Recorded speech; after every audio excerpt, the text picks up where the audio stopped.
Are you actually nervous? A little. Why? Because I don't know what's going to happen. Real talk. My goal is to ask you some questions you've never been asked before. I want to take a stroll through your mind. Ready to get vulnerable? Ready for this? I know you very well because you are the first ever. You're so many things, but I'm going to say Bollywood celebrity. You were the first Bollywood celebrity to ever tweet me. Oh, really? Yes, back in the day. When you were Superwoman? You gave me the faith to be like, I could be someone. This person tweeted me and knows me. Did you watch my videos? Yes, I did. I remember watching them and how you like played all the different characters. I love them. I found them really funny. Thank you. And this is the first time we're meeting today. Yes. Which is pretty long overdue. So that would have been like 15 years ago. Yeah. I've read some things about you. I've tried to research. I also know your body of work. I've watched a lot of your stuff. I'm a fan. Thank you. But when I was reading about you, I was like, this person is actually really fascinating. And the word that came to mind was brave. I don't know if you often get called brave, but I think that you can be summarized by fearless and brave. And I have a theory as to why that is. Do you agree? Have you ever been called brave? Yes. Okay. And Would stupid. Brave and stupid? Synonyms, maybe? So the first question I want to ask you is, when you were a young girl, on a scale of 1 to 10, how worried were you about what people thought of you? So it's at the age of 13. I was a clown. I like to make people laugh. I like to be loud. I think it was a kind of a cover for my fears and my insecurities, but I wasn't afraid to, be the weird kid. But yeah, I think I was that at 13. Yeah, at 13, I was literally, no exaggeration. My mom is standing there, she will vouch for this. In the middle of every family party, I was reenacting the scene from Hum Aapke Hai Kaun, Salman Khan with the slingshot. That was me at every party, literally. But what about being a rebel? Were you a rebel as a kid? Did you follow the rules? I broke some rules. I broke some rules for sure.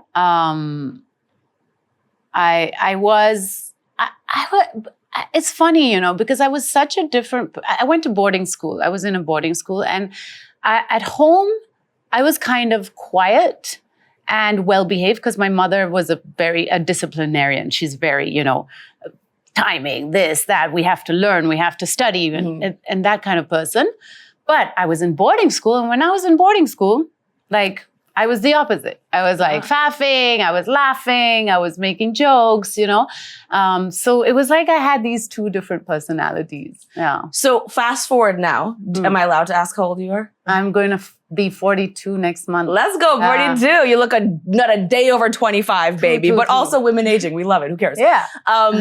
Would you say now, as who you are today, you care less or more what people think about you than you did at 13? I think I've come back to myself in the sense that I care really a lot less. I think that during my 20s, early 30s, I was very worried about what people thought, what people said, also being in the limelight, of course, but also about self-criticizing, like how my body was. I look back at my 20-year-old body, I'm like, why was I not happy?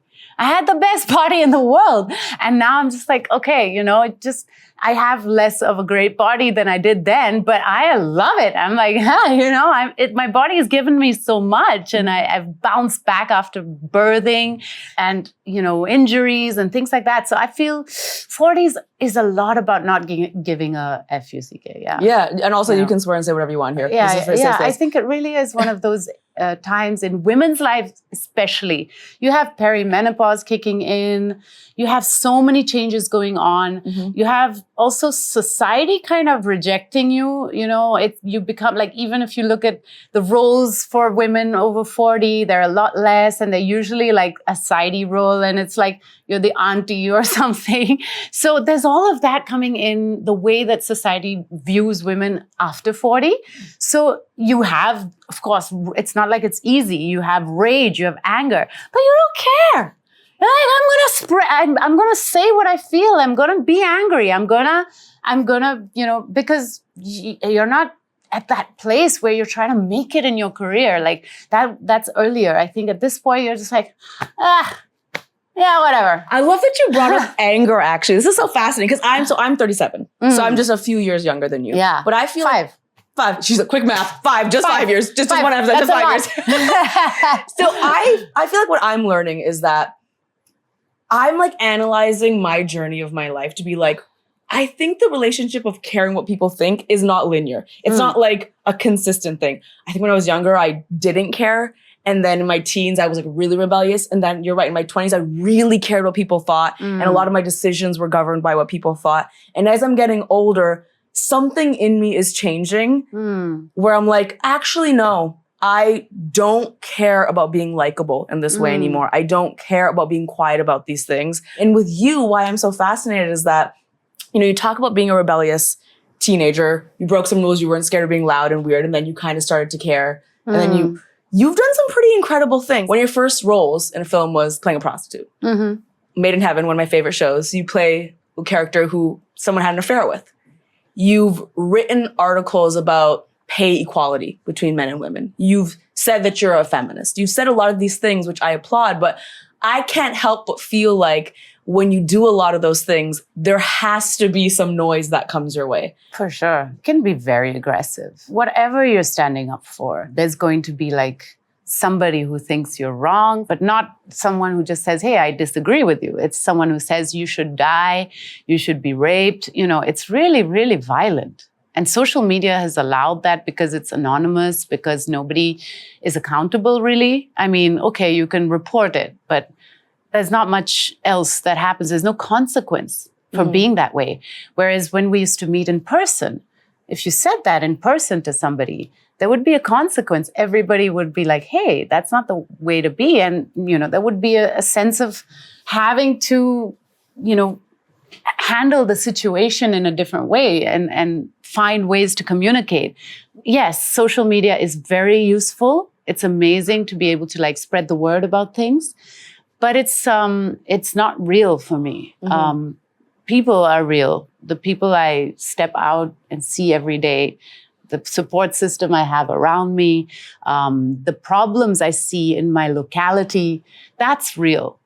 So I try to reach there because I think that has to also happen. Like you have this charity that you run, right? I mean, it's real life impact, which is very different from, you know, just the sort of noise on social media. Yeah. So when you pick your roles, I think as most artists, we read something, we think, is this what I want to be a part of? Is this a role that resonates with me?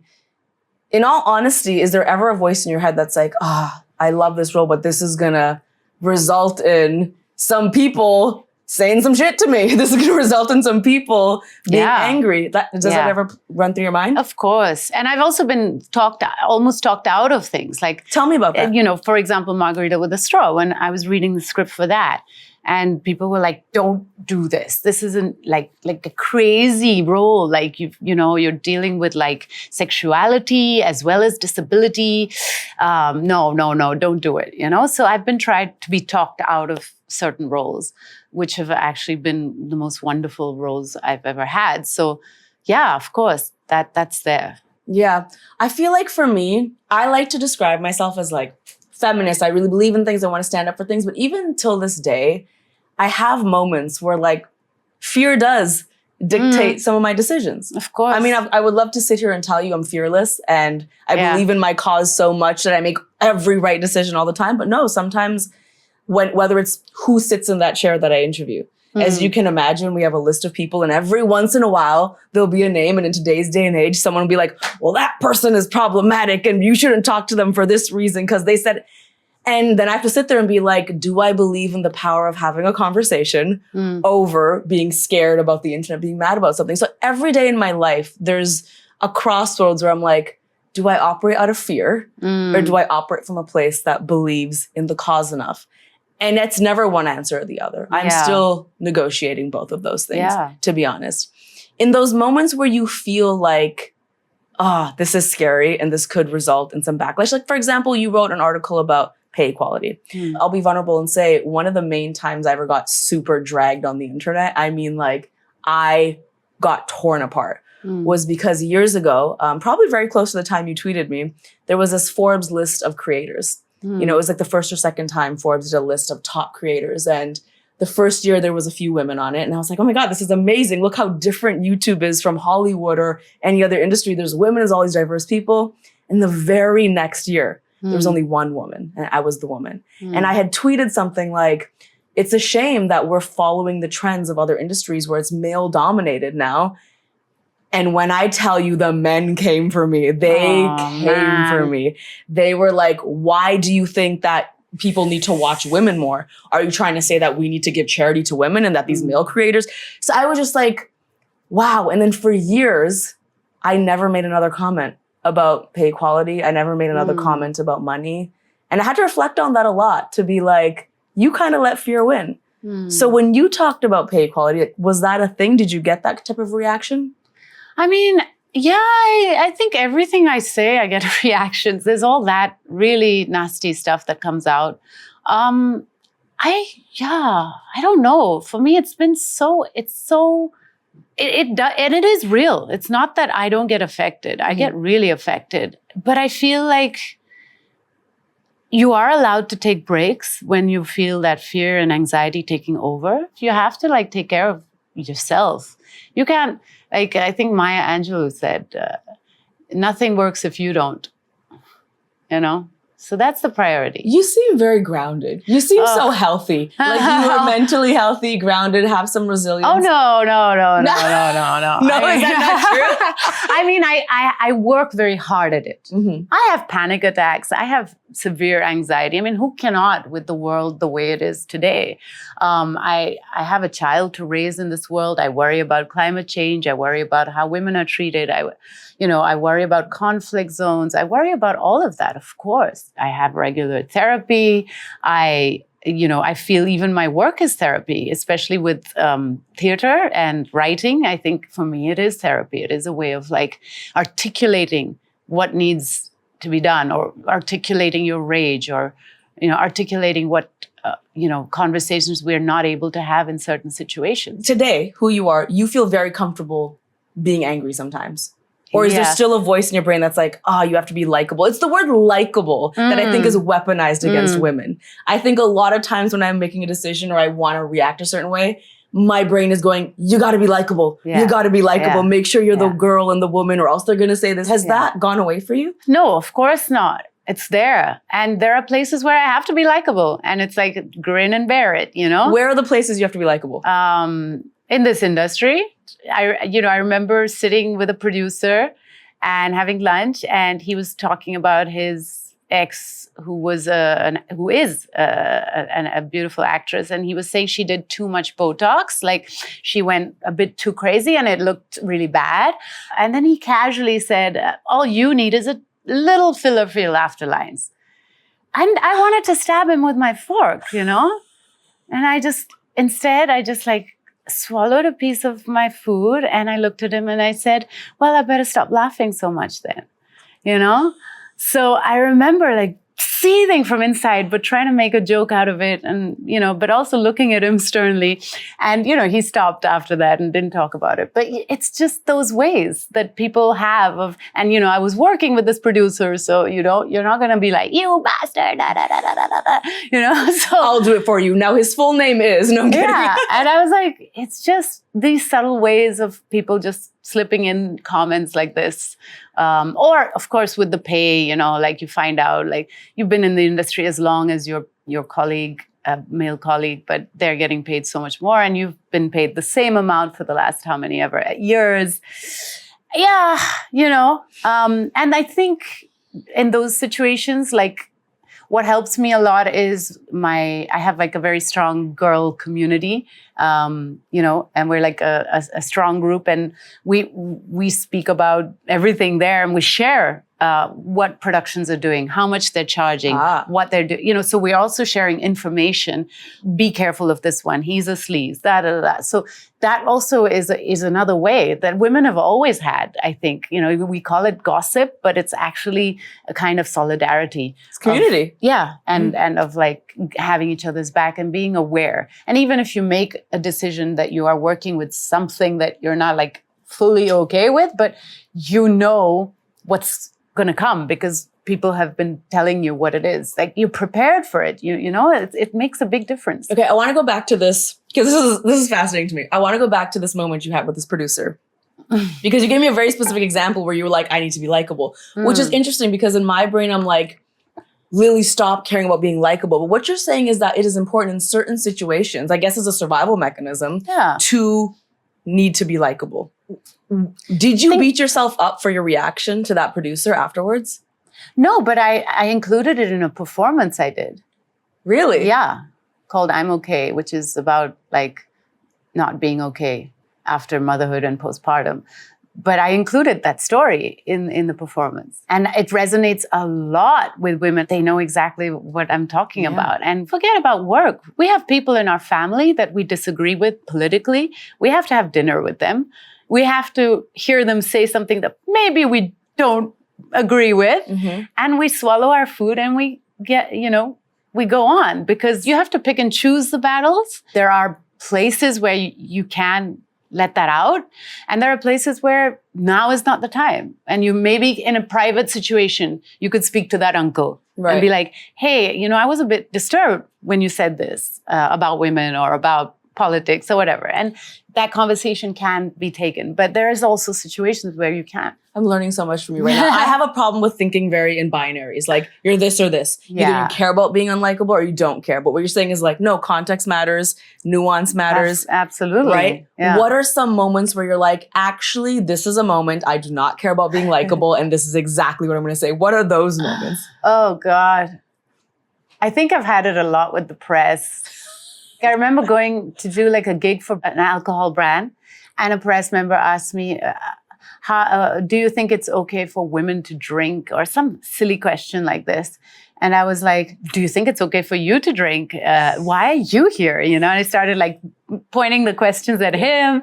And, I just went off on this rant. And I've done it before on my I'm Okay piece where this guy said, how much feminism do you think is too much feminism? And I was so angry. I said, perhaps when a woman decides she doesn't want to give birth to you. That's Mars! Yeah, because like after a piece like this about motherhood and postpartum, this is what you have to say? There's a woman being raped every 3 minutes. Are you kidding? We can't talk about too much feminism in this world. So yeah, I do have moments where I let it rip. Well, I'm obsessed with you. I just want everyone to know that I'm obsessed with this human being. So I understand this is a bit of a tough question, but for girls that might be watching that are younger, if you had told me when I was 20-something, you'll reach a point where maybe you'll start to care less what people think. Maybe you'll reach a point of your life where you start to not care about being likable. You said something, which was, maybe it's because I've made it in my career. I'm not trying to prove myself anymore. Do you think that's what it is that has made you okay with being more outspoken? Like, is it truly that you've made it in your career? I mean, I definitely think it helps that I have a position of power. I have a brand. I have, I can say no to things and still survive. And I have to acknowledge that privilege. There are many women who are in a situation where they're not independent financially, and they can't speak about their abuses and the way that people are, how women are treated, right? So I absolutely think that I have almost like a responsibility because I have this power. I love that answer because as you were saying that, I kept thinking that for most of my life, the word power has had negative connotations. Usually when you hear the word power, it's like, oh, that's something you shouldn't really strive to have a lot of. Too much of that is bad. If you have that, your brain gets corrupted. But you're actually saying something pretty revolutionary. You're talking about power in a way that's like, no, because of my power, I actually get to do all of these things. And I think that's something we don't encourage girls and women to strive for enough. It's true. It's true, yeah. Talk to me about your relationship with power, because it seems very healthy and I want to take notes so I can cancel my therapy. Oh God. Yeah, power. I don't know. Like, do you feel like you are powerful? You have power. Of course I have certain power. I can say, the fact that I can choose where I live in Goa instead of Bombay, the fact that I can choose what kind of work I want to do. when I go to the airport, it's like I've donated my airport time to selfies. Okay. So that's the time where I'm just like one after another for like an hour and a half. Yeah. And everyone there is like, Aditi, you know, from Ye Jawani Hai Diwani. Mm-hmm. And I realize how much this character means to them. And it's been what, over 12 years? You know, there's like now a new generation that's watched it. And they're like, you know, empowered by this like tomboy girl who's like does it her way and, you know, has the shadi that nobody expected. And I think it's, it's definitely there, that feeling that, okay, I can choose things which are empowering. I think it is important to teach young kids, especially young girls, to build a life where they have power. And I don't think we encourage girls to have that enough. I don't know, at least my upbringing, I can say every piece of society was like, be soft-spoken, you know, don't always have an opinion. And of course we're seeing those things change, but to teach young girls to build a life full of power, I think is really important. Yeah. Have you ever thought about how you're going to raise a powerful girl in that way? I think about it all the time. Many times there's the whole like princess trapping and I want to be a princess. I want to look pretty. And sometimes she says things like, I'm not pretty, I'm ugly. And it breaks my heart.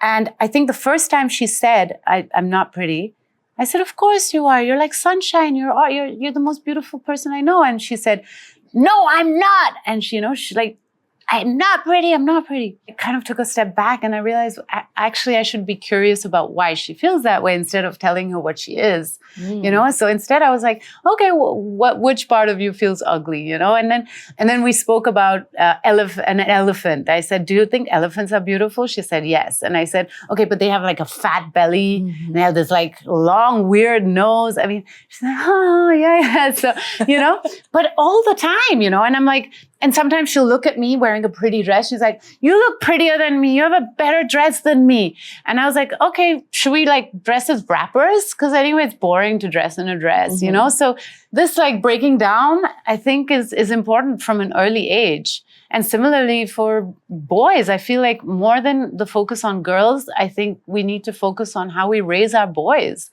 to be okay with crying or, you know, to be able to find ways to communicate what they're feeling. That also is like a hard job that parents have, I think. You know, people learn through example more than what you say. So like how you carry yourself makes a huge difference, you know? I mean, even like Superwoman, you were boy and girl and old woman and, you know, all these characters. That for a young person to watch that is wonderful because they're allowed to be anyone they want to be. And so I feel like what our job does beautifully when it does it is give an example of living a different life, you know, that this isn't the only way you need to be. So yeah, it's hard. You have to constantly work at it. So has there been a real life consequence for you being outspoken about these things? Has it ever negatively impacted your career, the opportunities you get, your personal life? I mean, I'm sure it has. I don't know how much I can even know because I'm sure, you know, there have been people that I have said, yeah, she's a bit difficult or, you know, she won't do it for less than this much money or, yeah, but you don't hear about those, right? I don't know. I think, of course, I've also had people in real life like say weird shit to me. Like what? Like what? Like after Made in Heaven, somebody came up to me and said, I hate you. How could you do that? And I was like, I'm an actor, ma'am. You know, my name is Kalki. That means you're a really good actor then, if people hate you for real. Yeah. My name is not Feza. My name is Kalki. Have you ever been called a difficult woman? I've been told things like, oh, we'll drop you tomorrow if you don't accept these terms. Terms like financial terms? Yeah. You know, it's been very straight up. And what did you do in that circumstance? If you were presented a situation where you were being paid less than you know you deserve, but you were told, we'll drop you if you don't accept them, did you accept them? Yes, I did. Because I needed the work. Do you still have to accept that today? Sometimes, you know, yeah, there are times where if it's a creative job, I am willing to go to compromise because I'm getting something else from it. But there are many times where I've walked away from something which I know I'm only doing for the money. And if that money is not agreed upon, I don't do it. So, because it's almost like soul-sucking work. Is the pay thing an issue even today? Of course. Yeah. Women are not paid the same as men. If there is an equally famous person or equally whatever, the same level of celebrity, it's almost always the man who's paid more, of course. And besides the money, because again, I don't have much experience on sets here, besides the money, are there other things on set? I think the positive thing that has happened is that women are seen as heroes. The writing has changed. And I think that's because of like these OTT platforms, you know, Netflix, Amazon, and the fact that we have an international audience. That I think it's a bunch of different things, exposure because of the internet, etc. But definitely women are being written for in a different way. They're being written into powerful roles, and they're playing lead roles without a man. And I know it's funny because like sometimes when I go through like airport security or something, they'll recognize me and they'll be like, "Oh my God, kaun si movie kar rahe ho?" And I'll be like, "I'm making margarita with a straw." And they'll be like, "Hero kaun hai?" I said, "Main hu." And they're like, "Ah," you know. So I think that is great, and so it's not like all bad. I do think change is inevitable, but there's still lots to talk about. I love that you credit, and you're not the only person that's done this, you do credit the streaming services as being a critical part of the change, cultural change that's happening in storytelling. Absolutely. So you feel like without those streaming platforms, we wouldn't see an evolution in storytelling? No, I think there would always be another way, but I think it's just been what it is. You know, this has like linked the world in a way that's uncomparable to anything else. There is something amazing about the streaming platforms, which is a sort of leveler where, you know, anyone can access it. You know, it's not expensive, and, you know, anybody can go out and sign up for, you know, like a 1 month thing on Netflix. Some of it is free, like on YouTube. And I think that definitely opens up a lot more choice and a lot more creativity. So you said that even still men are paid more on sets. And the expectations, would you say, are the same? Someone's being paid less. Are you expected to do the same level of work, I guess? Yeah. In fact, the men are usually later, usually late and more starry and all of those things, throwing their weight about, etc. When I arrive to a set, and my only job that I am being paid for is to say these lines, act these lines, and being actress, suddenly I myself am turning myself into the marketer. I'm like, this is how I'll promote it. I'll make sure I arrive on set. I have to make sure that everyone's happy on set. Yes. Oh, is that person upset? We should figure out why that person's upset. And now this is my responsibility because they're upset. Yes. Are you like that on set? Oh, as well? absolutely. Overreaching in every way. And I know a lot of women, a lot of colleagues, a lot of friends who are in the same position where we're ready to bend in every direction because we just want the whole like ecosystem to function. It's also a biological, like I saw it when I became a mother. We're built that way to nurture. We're built to make an ecosystem that is sustainable. Whereas men are built to conquer and destroy, you know? I mean, like it's just so innately inside. And I felt it during like, you know, motherhood where I was like, I have to do it all. I have to stay up at night and I have to be up at the day and I have to do the cleaning and I have to do and I have to somehow stay on the work front and get money, go into the house. And I was doing everything. Saying all this, it's almost like we should be paid more. Whoa, for sure. If we saying? were doing all these jobs, imagine if we were paid for each and every one of those jobs. I find this with men, like within the framework of parenting. Like my husband is very hands-on and he's been great with our kid. I mean, he's holding the fort when I'm at work. But during the early months after giving birth, I mean, he was like, how can I help you? And, you know, okay, I'll take care of the baby. Then 5 minutes later, he'd come in, where are the diapers? 5 minutes later, he'd be like, oh, have you seen this thing? And I'm trying to sleep here. I haven't slept for like 48 hours. Come on. So, you know, he wants to help, but he wasn't helping. And there's a book in which this feminist writer, she says, sometimes you got to just let your kid be raised slightly awkwardly. You know, she was like, it's okay if the kid goes to school with a weird hairstyle, like, because daddy's done the hair. It's okay. You got to let go of perfection. It's interesting because Unicorn Island did a post about this once where it was like women often find themselves in a position where they're doing all of this labor because so often their partner's like, well, I love you, babe, and I'd want to do it. I just don't know how to do it. Yeah. So you should do it. But then it leaves us in a situation where, oh, you don't know how to do these 50 things. So now I have to do it. And I think we do need to draw that line more often where it's like, well, you know what? You're going to figure it out. Or you're going to do it however you're going to do it, but I'm still not going to take on that labor. Yeah. And that's a really tough decision to make sometimes. Women are the CEOs of the house. Even if they have people to do the work, they're the ones doing all the, planning. This has to, like, I'm here and sometimes I'm like, okay, this is what needs to be made for dinner. While I'm at work, I'm thinking about what's happening back home. Right. It's crazy.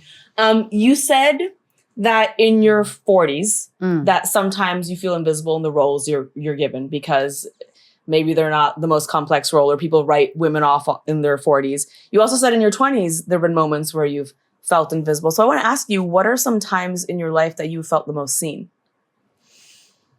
I think one is definitely the amount of love I get, as I said, when I just physically meet people on the streets, when I'm traveling. Like some people have been like, you changed my life. After Margarita with a Straw, somebody said, I brought my mom to watch this film and I came out to her because of the film. People have said, thanks to Aditi, I've been able to say no to my family, to a marriage, really big stuff that people are going through. So that feels very validating. You know why I asked this question? I feel like being seen is a human emotion that we're not taught to value that much when we're younger. And I think at the age I'm at now, it actually makes me emotional any moment where I really feel seen. Yeah, it's happened to me where a friend, basically I was being trolled and stuff on social media. And she just looked at me and tapped me and said, hey, you're a really good human being. And I just burst into tears because I had started doubting that, with all this nasty stuff being said. And it was just like, oh, thank you. But yeah, sometimes it's just that, just somebody recognizing, humanity. A lot of young girls always come up to me and ask me do you have any advice for younger girls about how to get to a place where you're so fearless and you're so firm in your decisions and you're so outspoken? And I do think it's something to be said about the journey of being a girl into a woman. I do think that we need to embrace this idea that the different chapters of our life are meant to serve those purposes. So, for example, in our teen years, you said you're really loud and weird and rebellious, and I was the same way. I think those teen years are about just figuring it out. It's like, how do I feel around other people? What do I think about my body? I hate my body. I love my body. I hate this about myself. You're just in kind of a trial phase, I feel. Yeah. And the hormones are also going nuts. Exactly. Hormones are going on. You're experiencing a lot of firsts, first loves, first crushes, first whatever it may be. Do you agree with that assessment of teenage years? Absolutely. Okay. Yeah. It's tumultuous. I'm going to hide from my daughter when she's a teenager. If you were to talk about your 20s, how would you summarize it in a similar way? I think they were also pretty awkward. I think I was still trying to figure out who I was. I was very excited, very happy with the way that, my work was going places. I was very, I guess creatively inspired. But I was also I wanted to be so grown up so quickly, and I didn't pause to see what I needed, how to take care of myself. And I was also so good at taking care of other people, always wanting to be like Wendy, I don't know, Wendy and the Lost Children, those kind of characters, which are taking care of everybody, making sure everybody's okay. I wanted to be grown up. And I think when I was in my 30s and my first marriage broke down and my mother was very sick. And I remember just breaking down, becoming a child again. And I think I really needed to go through that in order to be like, okay, if I'm not functioning, none of this other stuff can. So let's just, however long it takes, look after ourselves. I love that you said that because I feel like we've kind of established a roadmap of the journey. I mean, of course, every woman is different. Every person is different. Yeah.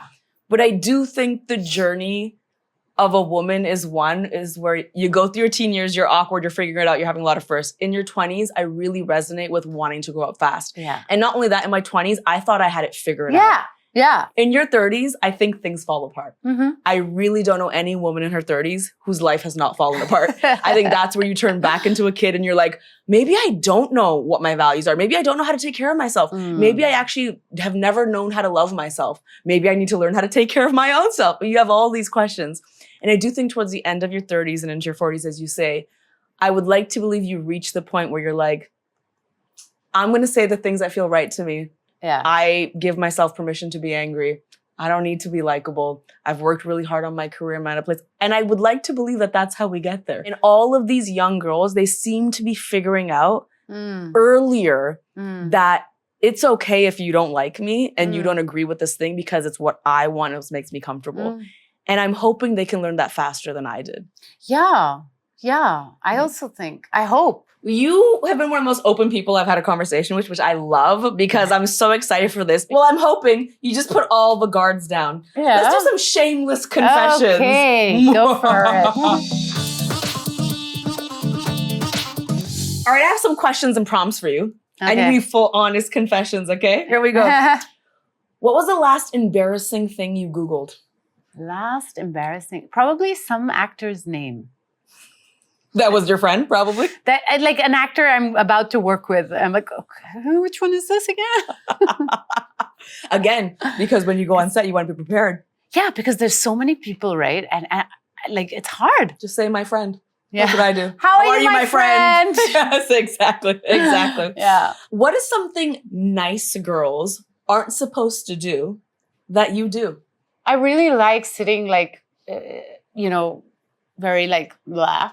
So, I have a tendency to just like be like this. Yeah, like this, this is good. I have a core memory of being a teenager wearing a sari. Ah. I'm being the passenger seat and my mom being in the driver's seat. And she said, when you wear a sari, you have to wear it with a certain grace. A sari di grace nahi hundi hai. And that's why I don't wear saris. Because it actually doesn't fall properly. Yeah, if you I don't. sit like, for lack of better words, like a dude. I like to sit like this. I like to sit like this. Yeah. You know what I mean? Yeah. And so I totally resonate with this. Yeah, I hear you. Everything from how we sit Yeah. has been something we've been taught as girls and women. Yeah. Every part of us policed.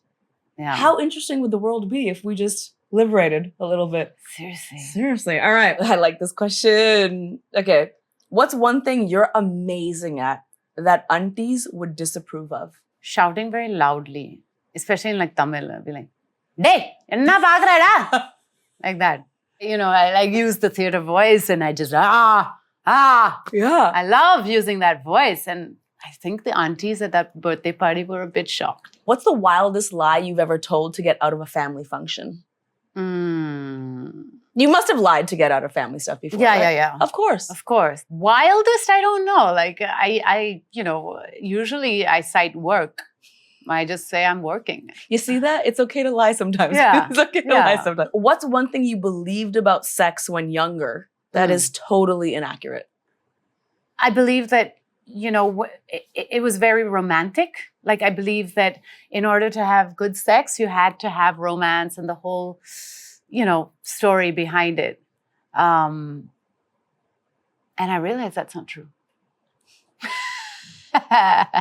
You're my hero. Yeah. As a feminist, what is one problematic habit you still do, but it's too hard to change it? I just say I gave birth. Any argument with my husband, you didn't give birth. Any argument with a producer, you didn't give birth. I feel like you can never match up. So you have a cop-out answer that you know they can't win. Yeah. Mine is, I love being a feminist. I love empowering women. I do all these things. I do these conversations. And then I you know what I do, Kalki? I get into my car. Bitch. Well, that too. I get into my car, I turn on some music, and the music is just like, bend that ass over. Yeah, you a bitch. And I'm like, yeah. and I'm just dancing to that music. And I always am in turmoil because I'm like, I really don't agree with what you're saying, but it sounds so good. It just sounds so good. Bitch, I hear you. Yeah. so glad we finally met. It's been great. I just want to say thank you so much for doing the scary things. Honestly, thank you so much for operating out of a place of impact and love and not letting fear stop you from doing things. I think you're the perfect example of how to get to a place where you're like giving yourself permission to be who you are and talk about the things that matter. So thank you. Thank you. That's Yeah. really sweet. Like, comment, and subscribe because you are Beshram. You are shameless, and Lilly Singh too, and me too. And you will really, really miss out if you don't. You'll miss out. And you'll have FOMO because this is so cool. God, I hate doing these kind of things. We're going to use that as part of it.